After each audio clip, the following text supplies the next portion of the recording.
Hi, I'm Leela Ainge. I'm a psychologist, researcher, and somebody who's been thinking a lot lately about what really makes life feel good. Welcome back to Psychologically Speaking, a podcast all about human behaviour, bringing together fascinating research, insights, and real life experiences.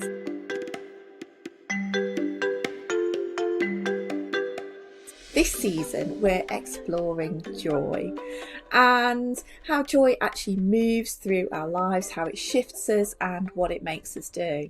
Today, we're going to explore the difference between happiness and joy and the relief of joyful activities, but also the weight of joy. And we'll think about the way in which psychologists explain joy, some of the limitations in the way that we look at it, and how philosophy fills some of those gaps. And I also want to introduce a paper that's just been published on autistic joy as a different way of thinking about deep enjoyment.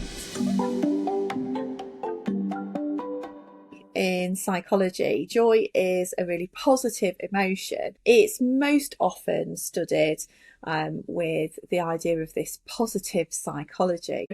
In psychology, there's this historical divide in the study of what is wrong with humans or how we pathologise people into conditions. And then you had the emergence of this idea of positive psychology, which was this idea that we should concentrate on looking at the idea or the view of human flourishing. And wouldn't that be interesting? You know, what makes us thrive as humans? The joy is often thought of or seen or studied as a state of high arousal, and so it's what we would call positive valence, so like a burst of delight when you see a friendly face in a crowd, or perhaps when you experience your favourite music or you've been at a gig. But joy is really distinguished from happiness. So joy is seen as this fleeting thing, and almost very intense. It can be unexplainable, a phenomenon, whereas happiness we know is more stable and long term. In fact, we know that happiness is more stable and it's measured at a population level. So things like happiness and life satisfaction are surprisingly stable over our lifetime or our life course. It makes some really good indicators, so good that they're tracked by the UK government, and they look at this along with other factors such as GDP, what our country makes, sells and spends. We're also interested in how happy are we. We know that year on year, trends in happiness, they don't shift a lot, but we will expect to see some shifts with huge kind of national changes. The last one on record that you can see this on the UK Gov website, is the happiness index and what happened over the pandemic years. So we know that obviously happiness took a dip during COVID-19 and then it partially recovered afterwards.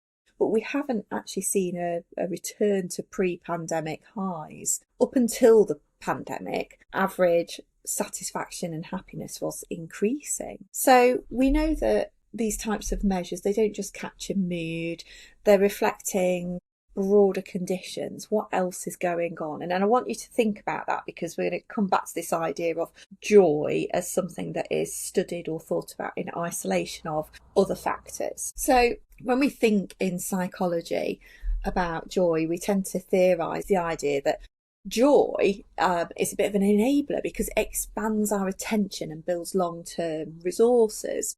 So the more that we broaden our horizons, the more joy we invite into our life. You've got flow theory, which is Csikszentmihalyi. He wrote the famous book on flow. And, really what we learn from that is that flow can emerge from this deep immersion, this flow state. And his research really looked at the idea that you get flow in that intersection where challenge and skill are balanced out. So you don't want something that's too easy, you don't want something that's too difficult, but when there's just enough challenge and you've got just enough skill in that process, then that's where joy will happen, or flow will happen. Self-determination theory is interesting, how joy arises when our basic needs for three things are met: autonomy, competence and relatedness. That relatedness, we can think about that in terms of our relationships with people, our social needs. Competence, so where Csikszentmihalyi was talking about flow theory and skill, competence, like have we got skill in what we want to do, and autonomy, if we got some say in how we do what we do. All of these theories are really useful to think about emotion and well-being and motivation, essentially.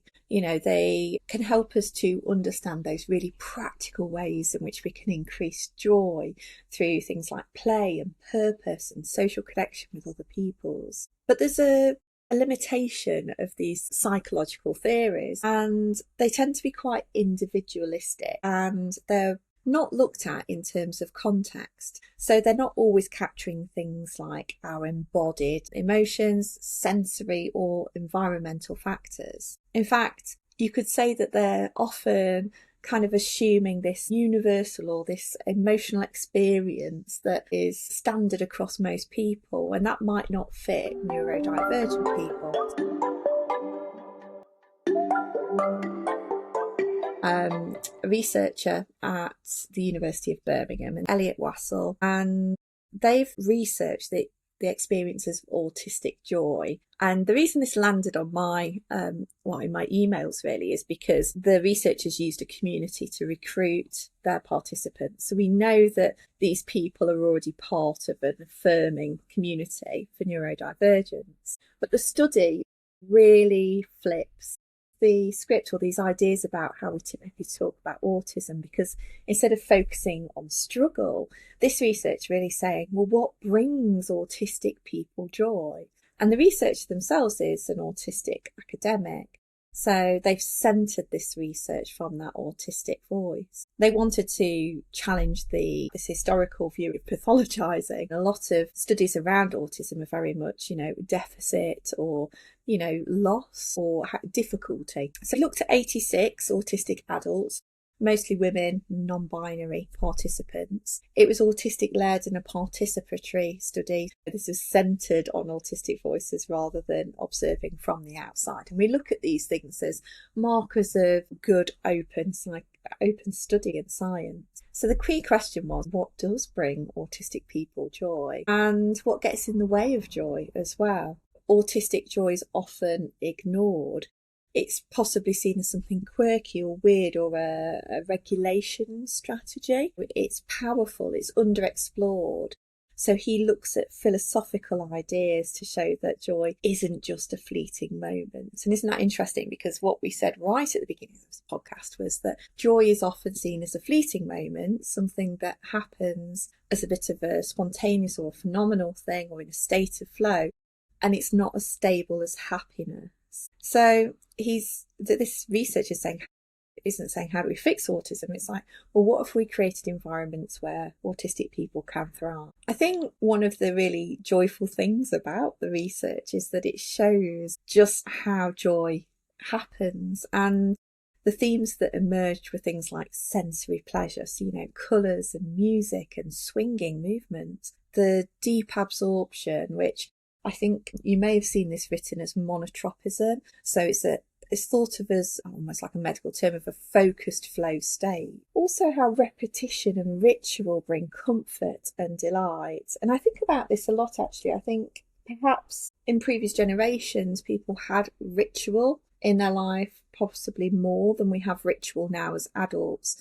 And if you think about self-determination theory, it talks about our need for autonomy. And autonomy would say that we want to move away from, regulation or ritual. We might want to go our own path and do our own thing. But what we're saying here is that structure and ritual actually are quite joyful as well. The research is also showing that things like special interests, so trains, animals, crafts, these are all sources of joy. But the right conditions mattered. So the research says that quiet spaces, supportive relationships and freedom from social pressure. The real barriers, so what prevents joy, that wasn't described by the participants as autism.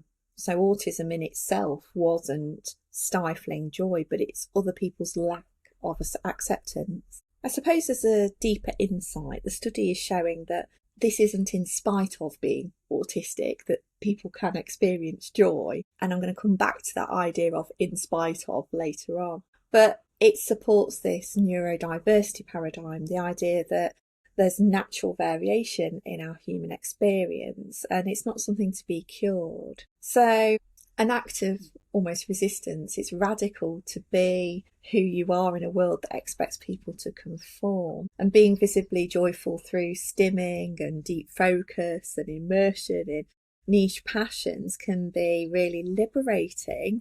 But it also comes with that warning of it might not be accepted in every single kind of circumstance. It's just a fantastic paper.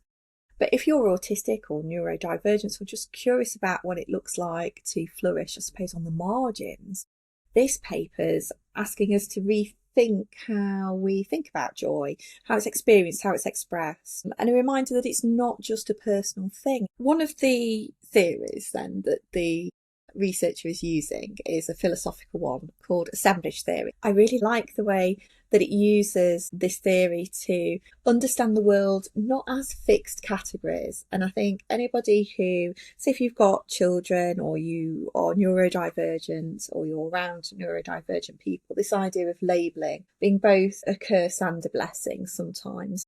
You need labels in order to get through systems and to get support you need.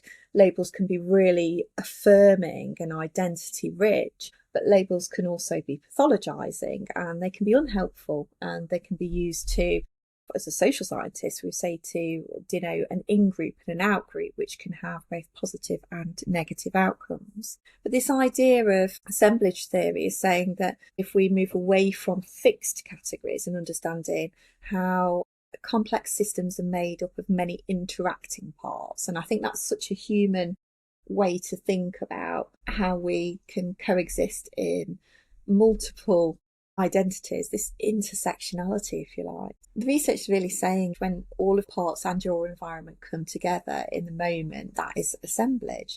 That includes things like your sensory experiences, your body, your brain, the music you're listening to.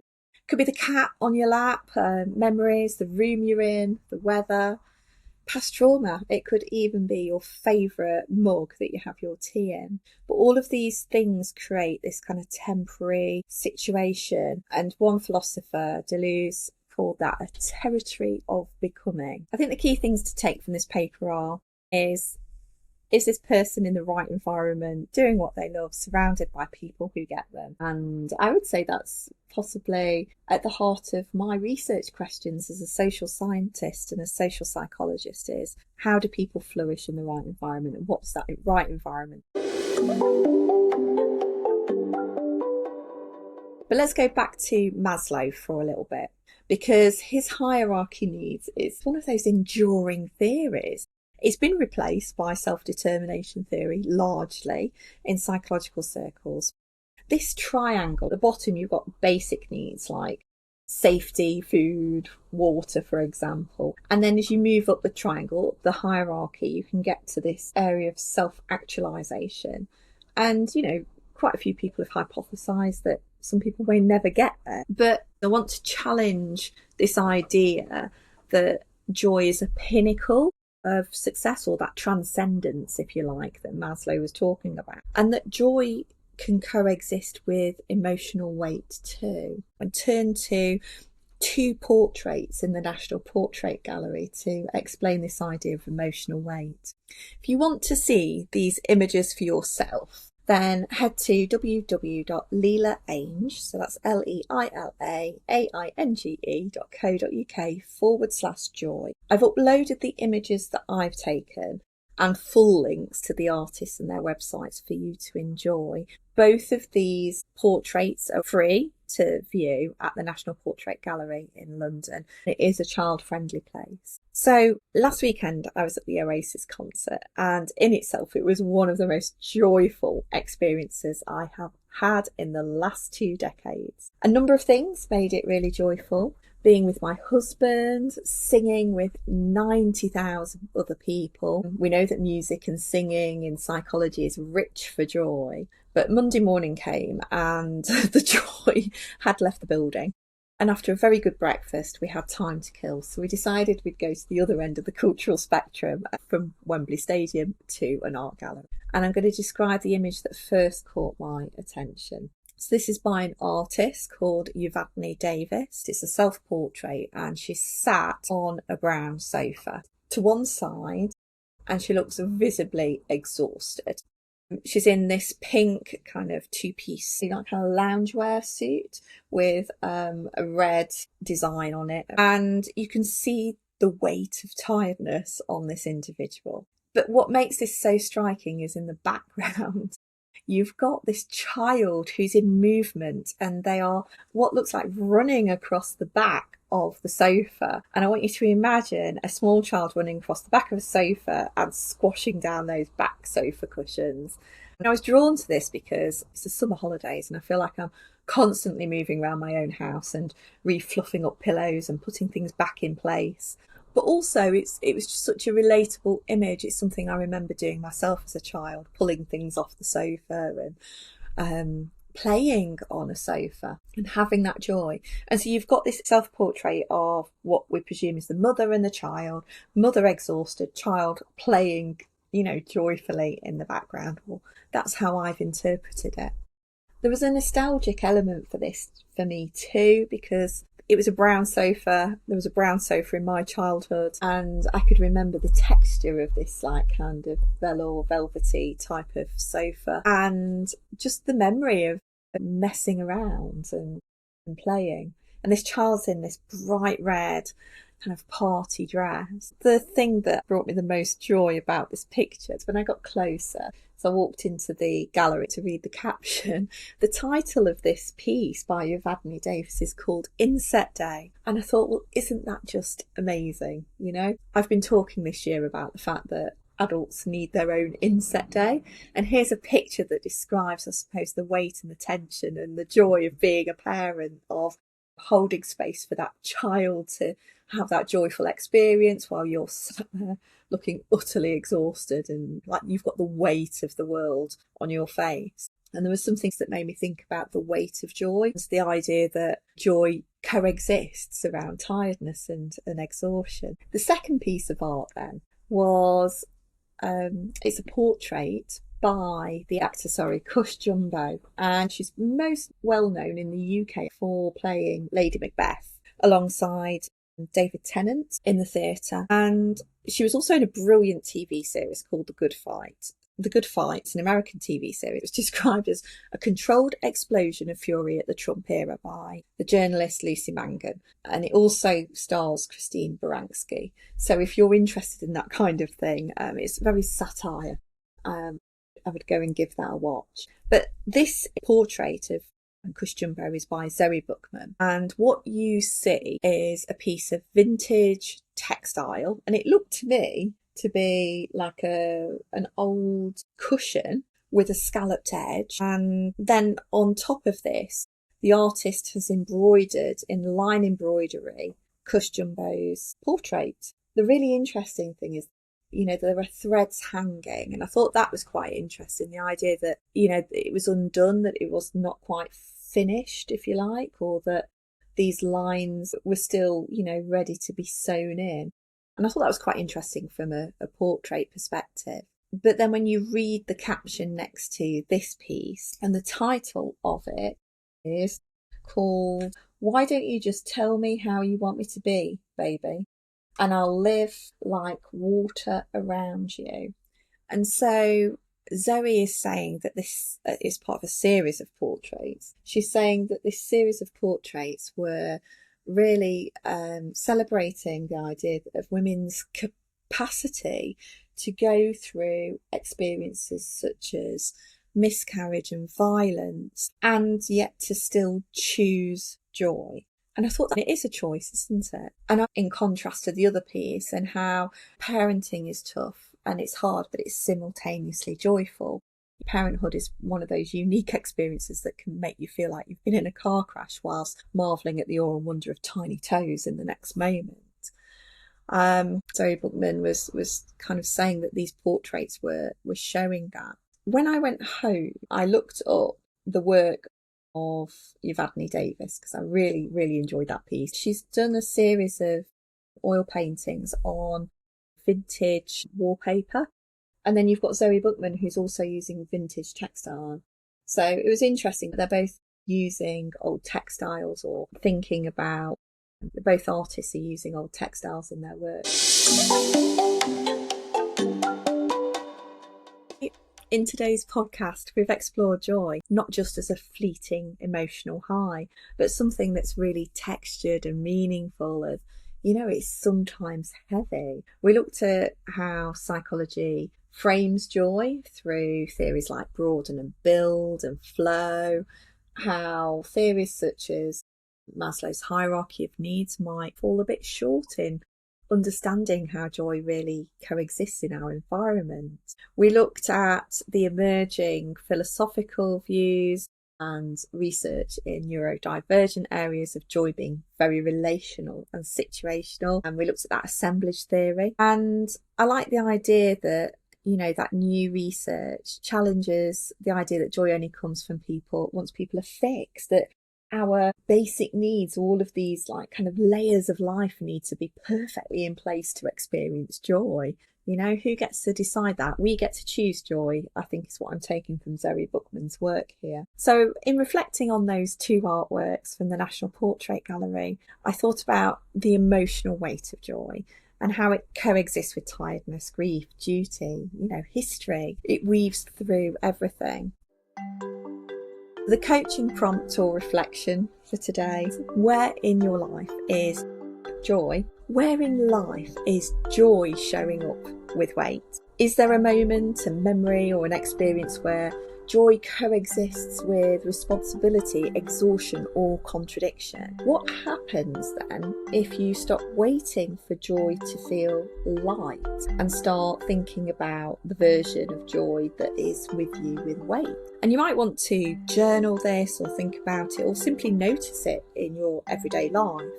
For me, it looks a little bit like coming out to the pavilion and having a coffee when I've got a to-do list, longer than my shopping list. Or the joy of being with your kid even when they're moaning about being bored. Thank you for listening to this episode of Psychologically Speaking. I'm Leela Ainge, your host, and we have explored the weight of joy, art and traditional narratives of joy as being something that we should aim to achieve at the end of a destination. I'm saying you can choose joy at every part of your journey. A quick reminder that for today's episode, I've uploaded the photos and links to the galleries and artist work on my website, which is www.leelaainge.co.uk/joy. And my wonderful sister has managed to source a picture of that sofa, so you also get to see a picture of me as a small child.